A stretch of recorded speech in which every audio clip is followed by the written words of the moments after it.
Bulgaria நாட்டில் நடந்து வர அஜித்தோட 57வது படத்தோட ஷூட்டிங் ஸ்பாட்ல இருந்து வழக்கமாக ஃபோட்டோ தான் ரிலீஸ் ஆகி ட்ரெண்டிங் ஆகும்.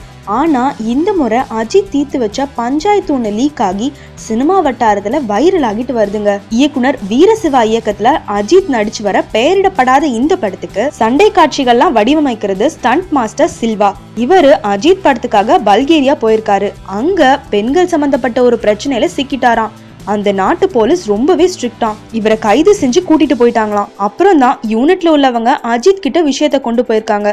உடனடியா தெரிஞ்சவங்க மூலமா சில்வாவை வெளியே கொண்டு வந்திருக்காரு அஜித். ஆனா சில்வா நாட்டை விட்டு உடனே வெளியே போகணும்னு அந்த போலீசார் சொல்லிட்டாங்களாம். உடனே அவருக்கு டிக்கெட் போட்டு அனுப்பி வச்சிருக்காராம் அஜித். இத பத்தி சில்வா கிட்ட கேட்கும் போது, ஏன் என்னை பத்தி இப்படி எல்லாம் வதந்திய கிளப்புறீங்க, அந்த மாதிரி ஒரு விஷயமுமே நடக்கல, எனக்கு 2.0 படத்தோட வேலைகள் இருந்ததால ஒரு 6 நாள் நான் கேட்டுட்டு வந்திருக்கேன் அப்படின்னு சொல்றாருங்க.